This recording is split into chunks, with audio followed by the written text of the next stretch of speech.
राहुल जी से गुजारिश करूंगा, वो पहले आपको संबोधित करेंगे, बाद में आपका सवाल जवाब लेंगे। राहुल जी। नमस्कार। मैंने आप सबसे लेंगे राहुल जी काफी बार बोला है, मैंने हिंदुस्तान में लोकतंत्र पर आक्रमण हो रहा है। I'll say it in English also. इसका हमको The question begins नए नए उदाहरण मिल रहे हैं। सवाल मैंने एक ही पूछा था,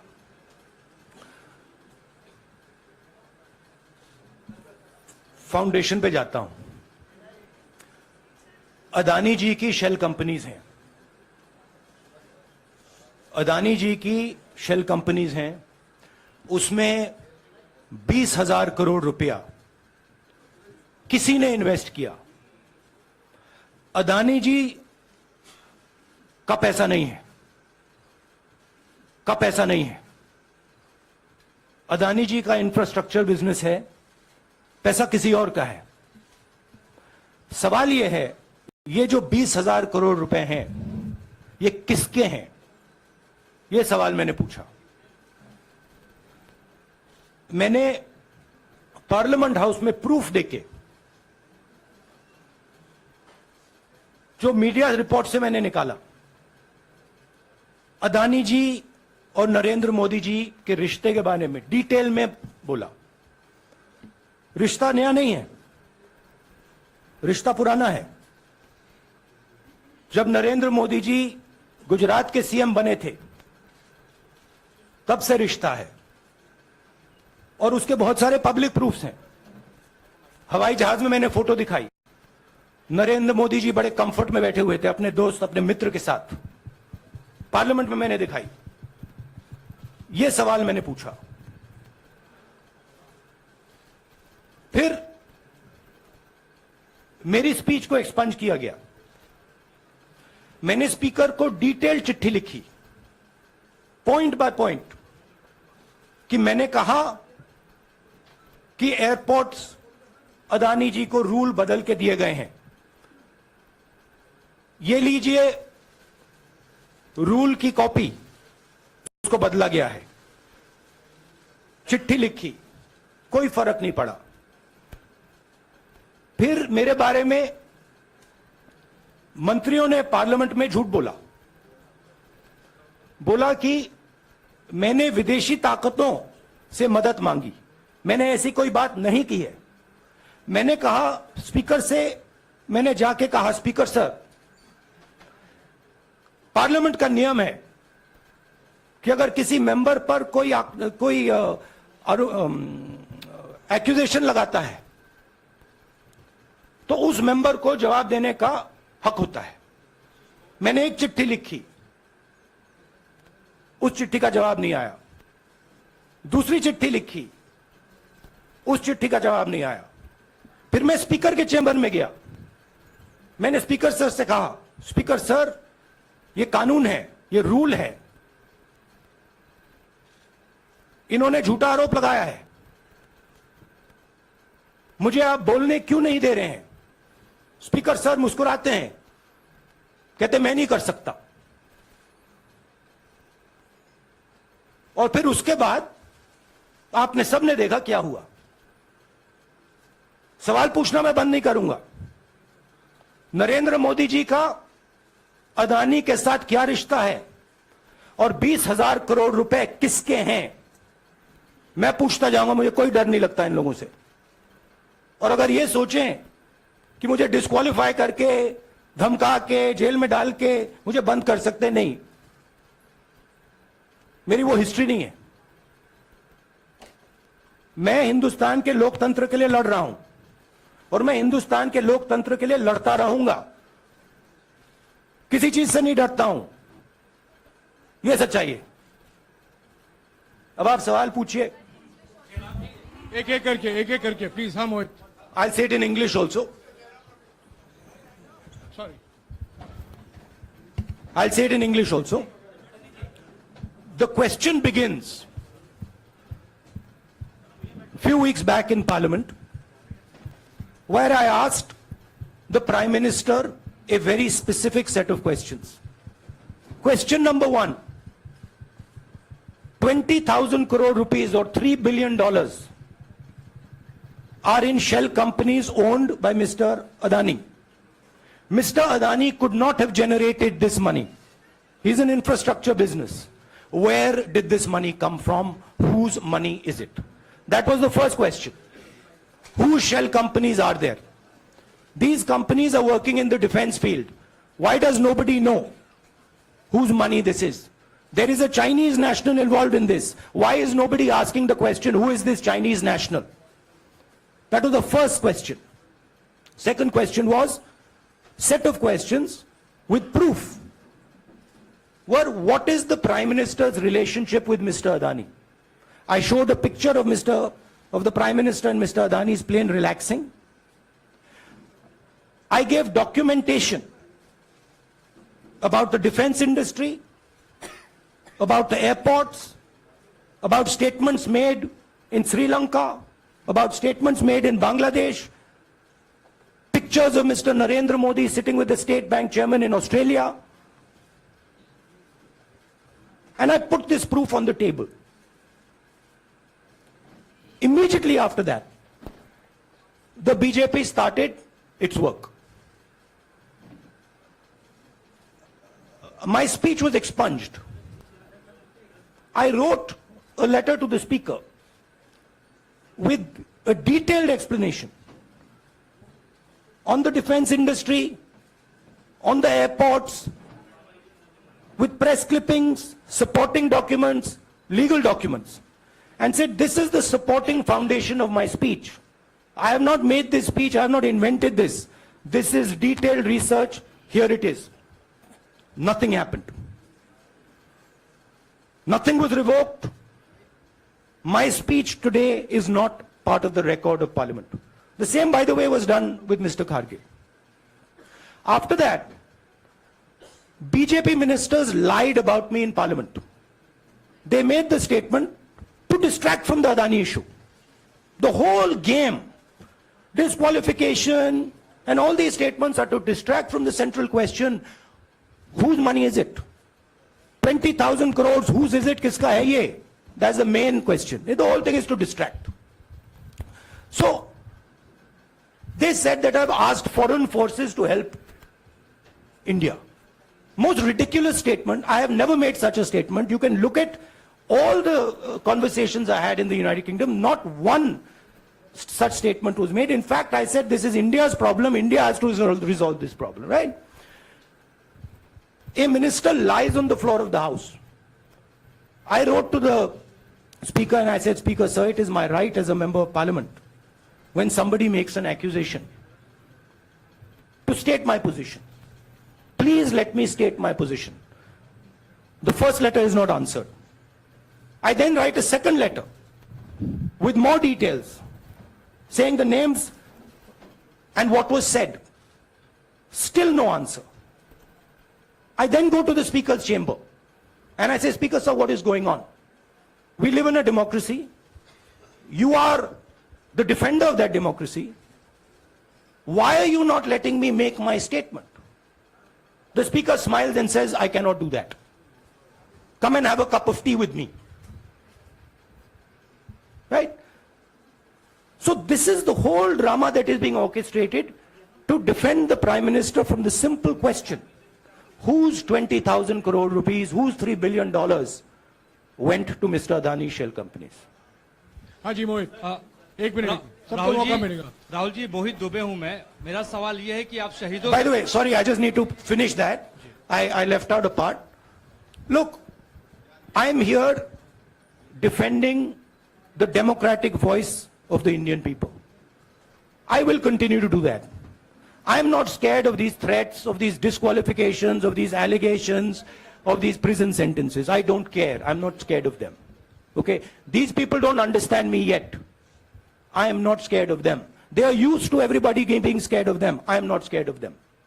Right? And I will continue to ask the question, what is the Prime Minister's relationship with Mr. Adani?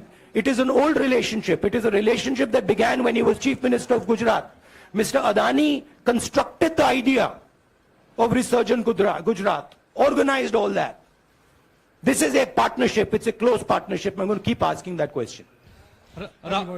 Rahul ji, मैं मोहित दुबे हूं। मेरा सवाल यह है कि आप शहीदों के परिवार से आते हैं।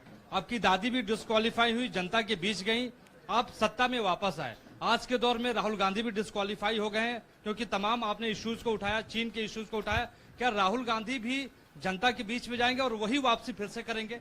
राहुल गांधी भारत जोड़ो यात्रा में 4.5 महीने जनता के बीच में रहेंगे और वो मेरा काम है, वो मैं करता जाऊंगा।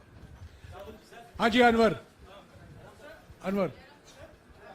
आज के हिंदुस्तान में जो पहले राजनीतिक पार्टियों को सपोर्ट मिलती थी, मीडिया से मिलती थी, बाकी इंस्टीट्यूशन से मिलती थी, वो नहीं मिलती है।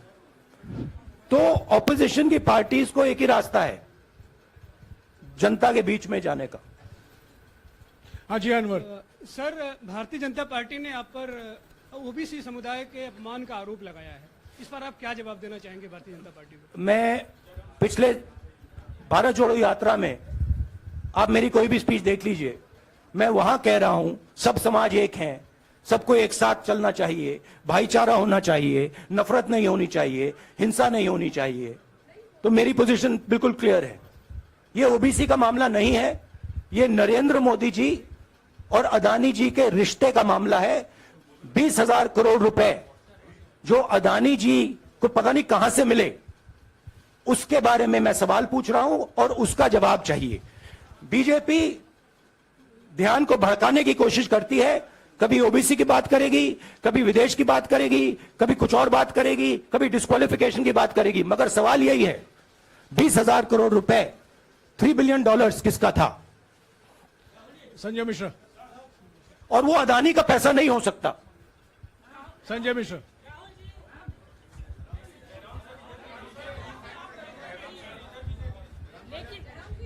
आपने कहा आप डरते नहीं हैं, लेकिन स्टेट के टारगेट पे हैं और स्टेट आपके खिलाफ है, पूरी स्टेट, पूरी मशीनरी आपके खिलाफ है। ऐसे में आपके सामने चैलेंजेस बहुत बड़ा है, तो रास्ता क्या है, रणनीति क्या है? देखिए भैया, चाहे स्टेट हो चाहे कुछ भी हो, मैं सच्चाई को देखता हूं। मुझे और किसी चीज में इंटरेस्ट नहीं है, मैं सच्चाई बोलता हूं। राजनीति में ये फैशनेबल बात नहीं है, मगर ये बात मेरे खून में है। मैं और कोई रास्ता निकाल ही नहीं सकता हूं। तो मेरा काम यह है, यह मेरी तपस्या है, जीवन की तपस्या है, उसको मैं करता जाऊंगा। चाहे मुझे डिस्क्वालीफाई करें, मारे पीटे, जेल में डाले, मुझे कोई फर्क नहीं पड़ता। मुझे अपनी तपस्या करनी है।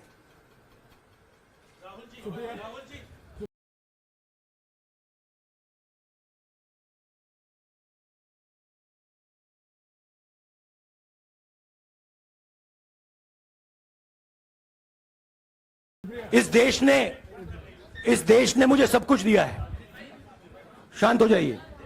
इस देश ने मुझे सब कुछ दिया है, प्यार दिया है, इज्जत दी है, इसलिए मैं ये करता हूं। हाँ Supriya. Sir, Rahul sir, BJP के जो लीडर्स आप पे अटैक कर रहे हैं उस पर आप क्या कहेंगे? और इसके अलावा वायनाड, वहां पर जब से खबर गई है, वहां पे लोग बहुत डिसबिलीफ में हैं, प्रोटेस्ट भी इरप्ट हो रहा है। आप अपनी कॉन्स्टिट्यूएंसी के लोगों को क्या कहना चाहेंगे? नहीं, मैंने सोचा है कि मैं अपनी, देखिए मैंने कॉन्स्टिट्यूएंसी में भी बोला कि वायनाड के लोगों के साथ मेरा पारिवारिक रिश्ता है, फैमिली प्यार का रिश्ता है। तो मैंने सोचा कि मैं वायनाड के लोगों के लिए अपनी एक चिट्ठी लिखूं उनके लिए कि मेरे दिल में उनके लिए क्या है। तो वो तो मैं रिजॉल्व कर दूंगा। उनका, देखिए, बीजेपी के नेताओं का काम यही है। देखिए, वो सब नरेंद्र मोदी जी से डरते हैं, कारण आप जानते हो। नरेंद्र मोदी जी ने कहा कि देखिए ध्यान हटाना है।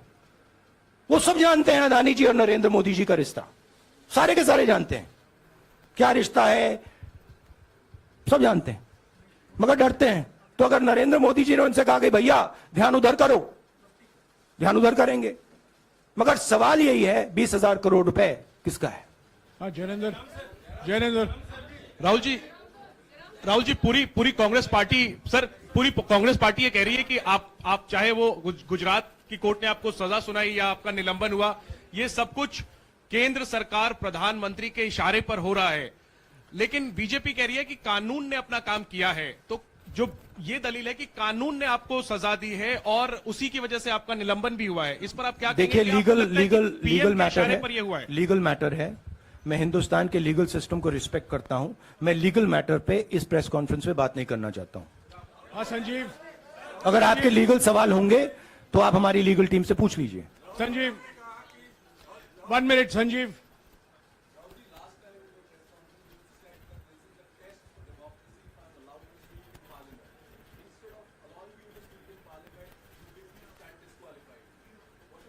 No, look, please understand why I have been disqualified. I've been disqualified because the Prime Minister is scared of my next speech. He's scared of the next speech that is going to come on Adani, right? I've seen it in his eyes. So he's terrified of the next speech that is going to come, and they don't want that speech to be in Parliament. That's the issue.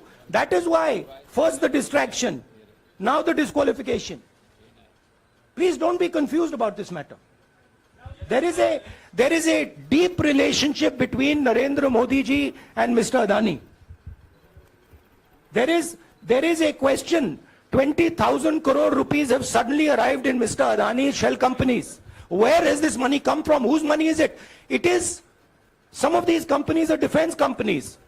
Why is the defense ministry not asking this question? Why is the defense ministry not asking the question? But please explain to us, whose money is this that is being spent on our drone development, that is being spent on our missile development, that is being spent on our ordnance production? Why is the defense ministry not asking this question? हाँ मंजरी please, एक minute मंजरी। की रद्द हुई तो उसके बाद बहुत सारे ऐसे विपक्षी दल जो अभी तक कांग्रेस से दूरी बना के चलते थे वो भी आपके समर्थन में आए। तो आपको क्या लगता है अब वो समय आ गया है जब सारे विपक्ष को एकजुट हो जाना चाहिए? मैं उन सब विपक्षी दलों का धन्यवाद करता हूं कि उन्होंने इस बात में हमारी सपोर्ट की और हम सब मिलके काम करेंगे। रंजीता जिस बयान को लेकर आपको ये सजा सुनाई गई है, क्या आपको लगता है, आपको अफसोस है उस बयान को लेकर? क्या कहेंगे उस बयान पर? अब देखिए, अब ये लीगल डिस्कशन है, उस पे मैं टिप्पणी नहीं करना चाहता हूं क्योंकि ये कोर्ट में मामला है। मगर मैं जो भी सवाल उठाता हूं वो सोच समझ के उठाता हूं। हाँ जी नीरज।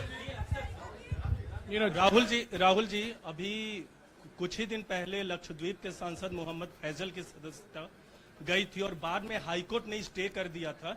अभी उनकी मेंबरशिप रीइंस्टेट नहीं हुई है। देखिए, तो सुन लीजिए। हाँ। राहुल जी सुन लीजिए, अभी उनकी सदस्यता रीइंस्टेट नहीं है, लेकिन चुनाव आयोग ने चुनाव की घोषणा करने के बाद उसे रोक दिया था। अगर ऊपरी अदालत से आपको स्टे मिलता है तो आपको उम्मीद है कि लोकसभा स्पीकर भी आपकी सदस्यता को बहाल कर देंगे? मुझे उम्मीद में कोई इंटरेस्ट ही नहीं है। चाहे मुझे सदस्यता मिले ना मिले, मैं अपना काम करूंगा। अगर ये मुझे परमानेंटली डिस्क्वालीफाई कर दें तो भी मैं अपना काम करूंगा। अगर मुझे रीइंस्टेट कर दें तो भी मैं अपना काम करूंगा। मुझे कोई फर्क नहीं पड़ता मैं पार्लियामेंट के अंदर हूं या बाहर हूं, कहां हूं। मैंने आपसे कहा मुझे अपनी तपस्या करनी है, मैं उसको करके दिखाऊंगा। आपके लिए नहीं, अपने लिए। रवि एक मिनट रमन, हाँ। एक मिनट रमन।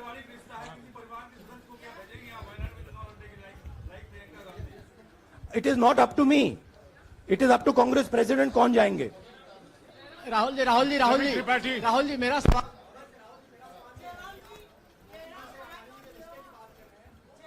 आपके यहाँ बैठे हैं। हाँ। दोनों मुख्यमंत्रियों का भी अडानी जी से रिश्ता है, उनके साथ लेन देन का मामला, उसका कहा धंधे का मामला है। लेकिन क्या धंधे का मामला क्या बात कर रहे हैं? ये धंधा रोकेंगे ये लोग? जिनके पास जो भी स्टेट का उनके साथ नाता है, जो भी बिजनेस चल रहा है, वो बिजनेस रोका जाएगा क्या? देखिए, सिंपल सी बात है, आप डिस्ट्रैक्ट करने की कोशिश मत कीजिए। 20,000 करोड़ रुपए अदानी जी की शेल कंपनीज में कहां से आए? आप इंक्वायरी कीजिए। अगर बात निकली कि हमारे चीफ मिनिस्टर का पैसा है तो इनको जेल में डाल दीजिए। अगर बात निकली तो किसी और का पैसा है तो उसको जेल में डालिए। हाँ Siddharth, sir, Rahul sir, please Rahul madam sir. 1 minute. Madam आप लोकतंत्र को बीच में मत समझिए। बोलिएगा, प्लीज। ये जो पैनिक रिएक्शन इन्होंने किया है नरेंद्र मोदी जी ने, इससे सबसे ज्यादा फायदा मिलेगा विपक्ष को। ये इन्होंने हमें हथियार पकड़ा दिया है। ये आप बात समझिए। ये मोदी जी पैनिक में आ गए कि बात निकल जाएगी, ये 20,000 करोड़ रुपए किसके हैं, डर गए, घबरा गए। इन्होंने पूरा सीक्वेंस शुरू कर दिया। ये विपक्ष को सबसे बड़ा इन्होंने हथियार दिया है। राहुल जी, क्योंकि जनता के माइंड में अब एक सवाल आ गया है कि जनता जानती है कि अदानी जी भ्रष्ट व्यक्ति है। अब जनता के माइंड में यह सवाल उठा है कि इस भ्रष्ट व्यक्ति को हिंदुस्तान का प्रधानमंत्री क्यों बचा रहा है। यह मतलब अब सब कुछ बीजेपी के लोग, नरेंद्र मोदी जी सब कुछ इस व्यक्ति को बचाने के लिए क्यों कर रहे हैं। दूसरा सवाल, बीजेपी के लोगों ने कहा कि अदानी पर आक्रमण देश पर आक्रमण है। मतलब इनके माइंड में देश अदानी है और अदानी देश है। बात समझिए। राहुल जी, हाँ, सिद्धार्थ। राहुल जी, मेरा सवाल आपसे ये सिद्धार्थ। है कि जब आप ये फैसला सामने आया, आपको मैक्सिमम पनिशमेंट जो है इसमें जो हो सकती है वो आपके लिए मुकर्रर की गई। इस बीच कई लोगों ने यह भी कहा, आपके पार्टी के भी एक सांसद ने कहा कि कम से कम जज को ये देखना चाहिए था कि सामने जो शख्स है वो एक गांधी परिवार से आता है। इस पर आप क्या कहेंगे? और आपको लगता है मैक्सिमम पनिशमेंट जो है आपके केस में, मैक्सिमम पनिशमेंट आपके लिए मुकर्रर की गई, क्या आपको इसके पीछे क्या कहना है आपका? वही मैंने कहा, अगर डिस्ट्रैक्शन करना है, मैक्सिमम पनिशमेंट की तो जरूरत है। मिनिमम पनिशमेंट से बात थोड़ी बनेगी। मैं तो सोच रहा था भैया 5 साल होते, 7 साल होते, 10 साल होते, वो भी मिल जाता। मुझे क्या फर्क पड़ रहा है। यार Rajdeep,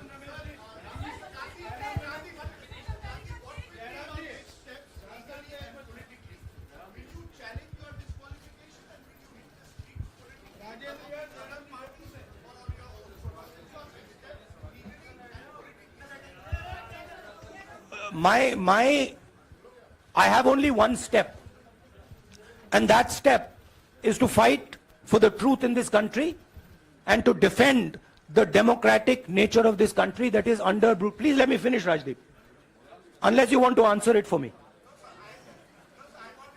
You do that also sometimes. Yeah. So my job, as I see it, is to defend the democratic nature of this country. And I will do whatever I have to do to defend the democratic nature of this country. What does that mean? That means defending the institutions of this country. That means defending the voice of